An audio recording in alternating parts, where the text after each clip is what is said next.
Ladies and gentlemen, 8K, look at us go. I'm a little past it now, but you know how this channel works, always behind. Anyway, I just poured myself a delicious whiskey. This is one of the last nights in my current apartment. I am moving on Friday, which is, it's Thursday. Good. Boy, let's not talk about how packed I am, but I figured this would be a great time to do a Q&A video so I can, not make... I thought this would be the perfect time to do a Q&A. Excellent.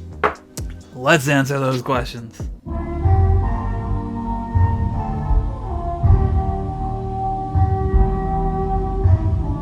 There's a bunch of questions, so I'm gonna jump right into them, and of course there's a nice variety of serious ones and shit posts, so we will address all. And the very first one right here, how to hide a body. Watch Breaking Bad. They dissolve it in acid, and then Jesse gets the wrong containers and falls through the ceiling. James from the YouTube channel Authentic Aesthetic asks if I could get the moths out of his room, to which I will politely say no. I'm not great with bugs, sorry. Also, this was like 2 weeks ago, so I suspect that they've either passed on or gotten you, so I hope you're okay. Thoughts and prayers. Of course, yeah, thoughts and prayers. Thoughts and prayers. Favorite flavor of film? Quite obviously Zesty Ranch. I'll have you know that I've been in there cooking a 3-bean casserole. Quick question here. Is it Zesty Ranch flavored? No, it's bean flavored. York City. 120 or 35mm? Why not both?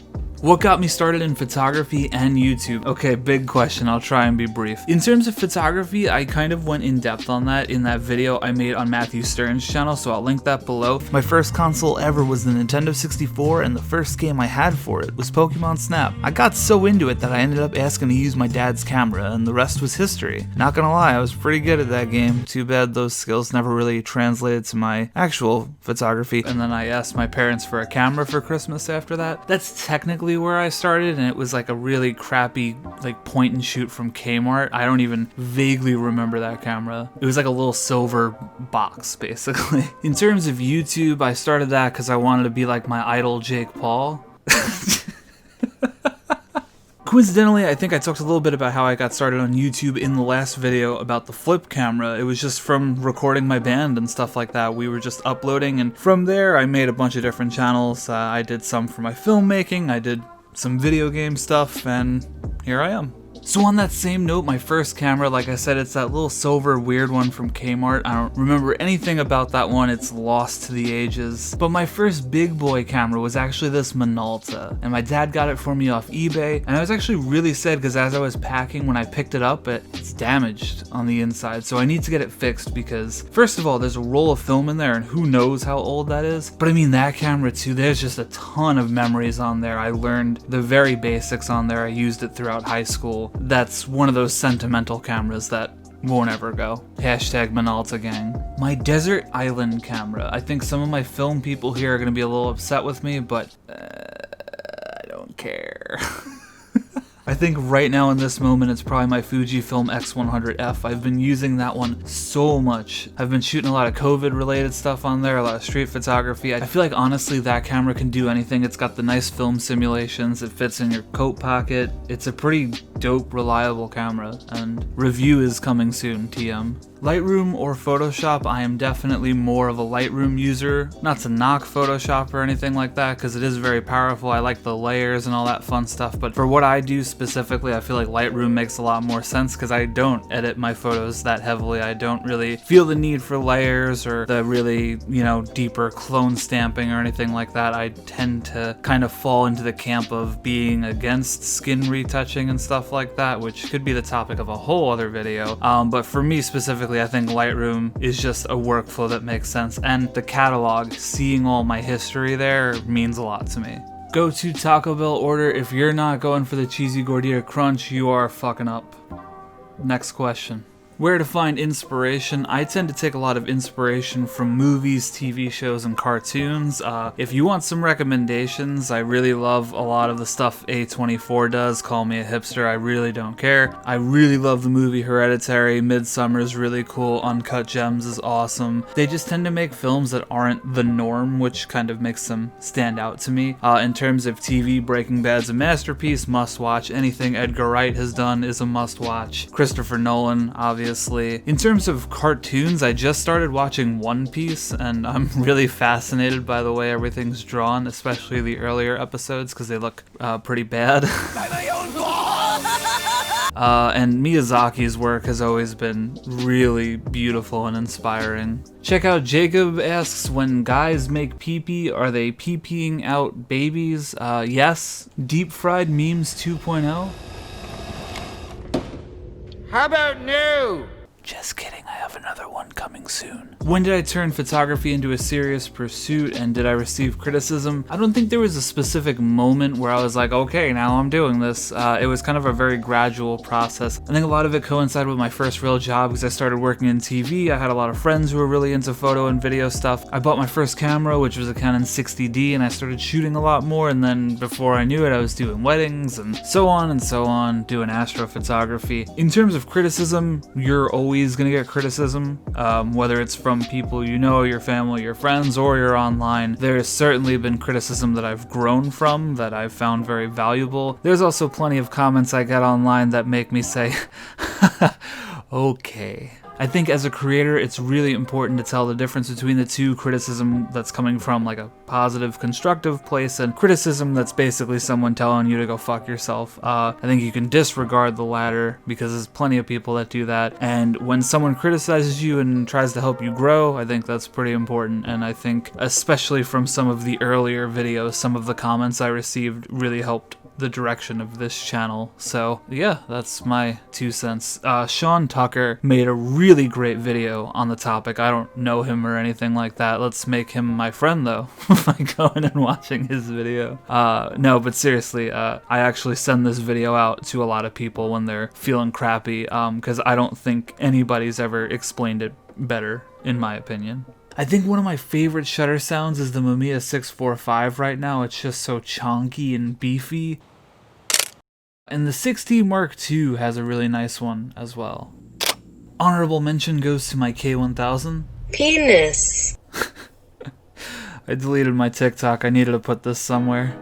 You guys probably know SRAD, but if not, make sure you go check her out. She asked me to recommend a camera for Jasmine. Jasmine's her dog.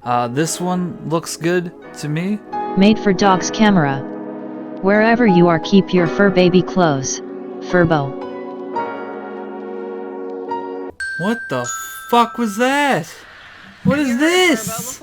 Professional dog trainers. What? This is on Amazon. Treats? What? Did you say treats? Treats, treats, treats, treats, treats, Okay. treats, All right. Okay. Go get it. Get it. Okay. Get it. You're all going home with a Furbo dog camera. What if they don't have dogs? Well, I went to make a joke here, and this definitely went off the rails.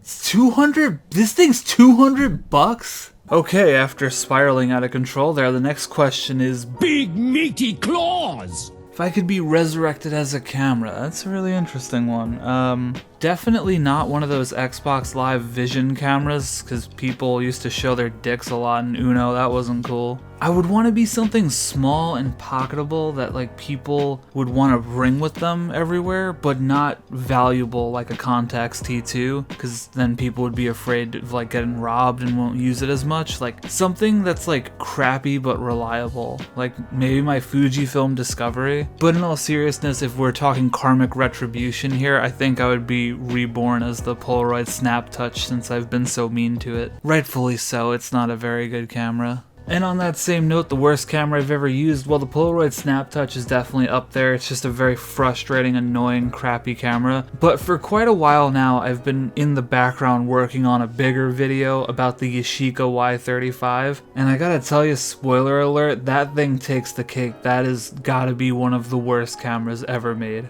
So look forward to that video when it's done in 20 years.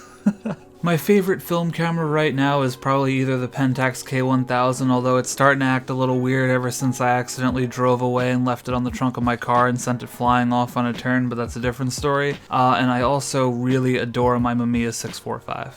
Where is Sour Lou photography? Well, unfortunately, very similar to Savory Lou photography, he also died. Very unfortunate. I've been deep frying memes for a while, that is true. When am I gonna deep fry my camera? Good question. Good idea. One of my best friends asks, is everything okay? No. Thoughts on half-frame cameras? Honestly, I've never really used one. The closest thing I've used is the Rito 3D, however you pronounce the name. And I gotta say, that camera sucks. I guess I'm kind of spoiling my opinion before I make that review, but I'm sure there are better options out there besides the Rito 3D. But at the same time, I've never used one that made me say, ooh, I like that. I was also asked what the meaning of life smiley face is, and I feel like my friend Jake answered that question perfectly by saying egg. Egg is the meaning of life. Egg! What chemicals and equipment do I use when I'm developing my film? I gotta tell you, I don't develop color film. I did pick up that color simplified set from Cinestill, so I will be getting into that soon. In terms of black and white, I do a bunch of different things. Lately, I've been using the Cinestill DF96 Mono Bath. I also in the past used a lot of RO9 one-shot for black and white stand developing. I also have a lab box which I use. Honestly, lately I've been more on the Patterson tank than the lab box, but I recently got the piece, the lid, that has the thermometer temperature regulator built into it, so I definitely want to mess with that real soon. For my color stuff, I usually just send it to the Darkroom, but once the move is complete, my goal is to be developing most of my film myself. Do I recommend Polaroid? That's kind of a tricky question. I think their cameras are really good, but up until recently I thought their chemistry was kind of unreliable. I should say this is specifically in reference to like the rebranding ever since Impossible and the Polaroid Originals project, not like the traditional stuff from way back when. I will say in my experience, since the beginning of this year I've been ordering directly from Polaroid and I've been using the film pretty quickly and I've been having very consistent, reliable, good results. And the good thing is I see other people in my Discord like Aroma Tissue and Ferret Flip, they've been posting their stuff and it seems like they're getting similar results too. So it is very possible that Polaroid has improved their chemistry and things are becoming more stable. So I actually just ordered a couple of packs of the yellow duochrome from Polaroid and I will be using that very soon, so we will see if things are remaining consistent and reliable. But so far this year, I gotta say it's been a major improvement compared to the last couple of years. Okay, a Polaroid or instant camera for beginners. Honestly, I feel like pretty much any instant camera you can get your hands on is going to be user-friendly for the beginning. You know, maybe stay away from the ones like Mint because those are pretty expensive, and then if you're not into it, you know, you spent a lot of money on a camera that's a little bit more complicated. But like the Polaroid 1-Step Plus, the 1-Step 2, the Polaroid Now is really simple and straightforward for people. I feel like the Fujifilm Instax Mini 9 is really cheap, the film is really cheap, it's very reliable, it's small, it's easy to use. So I feel like any of those will be really good to get you started. One camera for the rest of my life. Okay, I would say in terms of film, it's probably going to be the Pentax K1000 just because I feel most comfortable on that camera. I just really like the usage of it. I made a whole video about it, so you can go watch that. In terms of digital, right now if I had to pick, I'd probably go with the 5D Mark III just because it has been through everything with me. It's done astrophotography, weddings, it's traveled, it's been to other countries, it's gotten dropped, it's been in the freezing cold, the burning hot, and it has never let me down. If I could bring back any film format, this is not necessarily a film format, but I'd really love it if Aerochrome came back because I would love to shoot on that, but it's like $100 a roll on eBay, so that's not happening anytime soon. And I would love to see more variety in Super 8. I feel like there's only a couple of choices and that's about it. Again, super expensive, so probably not going to be an everyday thing for me, even if there was a bunch of different film types out there, but that's where I am with that. My ideal setup for a live shoot. I'm gonna assume that he means a live band because Davey is the singer of the band Enziguri, which check them out. They're awesome if you're into kind of hardcore punk stuff. I mean, it's always nice when the venue has lights on the bands. That's why Jimmy Ryan's kind of sucks for that stuff, because we very rarely have lights, so it's always pretty dark in there. And you also get the ability to get nice silhouettes of the fans in front of the band if you're shooting across them. In terms of cameras, I'm pretty flexible. I really do enjoy capturing live music with film, which I do have an Instagram account specifically dedicated for that. You can go check it out. It's Bronx Scene on Film. There's all kinds of stuff I shot on film in there. I think Lomography Color Negative 800 and Portrait 800 are my two favorite films to use when I'm shooting live bands. Do I ever integrate music that I listen to in the emotion of my photos? That is a really interesting question. No. I can't say I ever have, honestly, but since you said it, maybe I'll try it. Sounds cool. What's a funky photo trend that I'd want to see in cameras, like Fuji's film simulations? I gotta say, Fuji's film simulations are really cool, and I wish more cameras did something like that. But imagine this. Imagine a digital camera that has a normal screen, you know, this way people wouldn't freak out about it like the X Pro 3. Completely normal in every way, but it has a mode. Maybe it's a button, maybe it's in the menu, and it shuts everything down. So you just have a light meter, you have your settings, but the screen won't turn on, so you can't look at your photos, you can't use live view, and you only have 36 shots, and that's it. And then the camera won't let you use it again for the rest of the day or something. Just like a film simulation. You know what I mean? Alright, 2-for-1 special here, best/favorite photo. It's probably going to be the Milky Way shot in Arizona, because I feel like it has like some foreground interest in it. The skies were unbelievable over there. And honestly, for me, I was completely speechless. Like, I couldn't even fathom a thought because of how just blown away by it I was. Like, I could see the Milky Way with my eye. I don't know, it's unforgettable. I mean, every time I do anything with astrophotography, it's crazy, but that particular one was bananas. Okay, how do I keep evolving as a photographer creator, and what do I see for myself going forward? Egg. In terms of evolving, I think it's really important to draw influence from what's around you. So for me personally, it's the movies I watch, it's the TV I watch, it's the other YouTubers I watch, like all my friends, you know, S-Rad and Jacob and James and, you know, JT and fucking and pretty much everybody on that recommended sidebar on my channel. If you don't subscribe to all those people, you're fucking up. When I watch their videos, I'm inspired to be better. So I think it has a lot to do with what you surround yourself with. And that's exactly how I look at it. I think in terms of a YouTube creator, I'm evolving because I'm just doing it every week. And I'm trying out new things, and I'm seeing kind of what works and what doesn't work, and new formats, and the way I open my videos is different now than the way they used to be. So it's kind of just a process where I see people tend to react better or watch it more or like it more or whatever. Oh, fuck. So for me, it's kind of a process that when I make a little bit of a change and I see a really positive response to it, then I can say, maybe I'm doing something right there. In terms of the future, I'm just gonna keep doing my thing. This channel is very much a passion project of mine. I really enjoy the community that I'm building. I enjoy interacting with everyone. I love the Discord, and this is not the sort of thing where I'm like, oh my god, I need to get more views, I need to do this. Like, I'm just doing my thing, and, you know, some people dig it, which is really cool. And that's the future, you know? But we will hit 10K soon. That is a big deal. What screams good cinematography? Breaking Bad. Alright, I'll stop saying Breaking Bad. Better Call Saul has really good cinematography too. In all seriousness though, in this Netflix, HBO age, I feel like a lot of TV shows and films are really stepping up the quality and the look of everything. I feel like cinematography is something that nerdier film video people like us talk about, but even someone who's casually watching a show, I think will notice the increase in production value. Series like True Detective and Westworld, they just look so visually amazing that I think even someone who's not into this stuff will observe and notice it, and I think that's going to continue to raise the bar for what people will expect out of TV. And perhaps the most important question of them all, what's my favorite cheese? Probably Colby Jack. It looks really unique and it tastes good.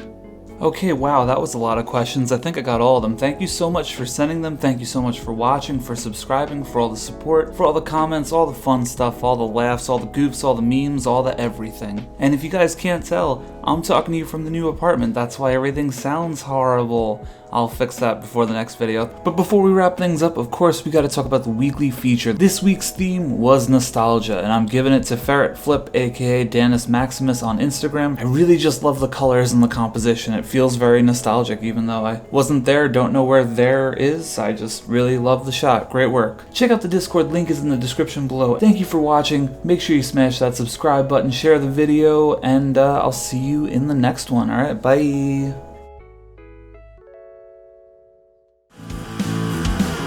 Will you tell all your friends to smash the subscribe button? Today was all they were thinking. Today was all they were thinking. Let's go.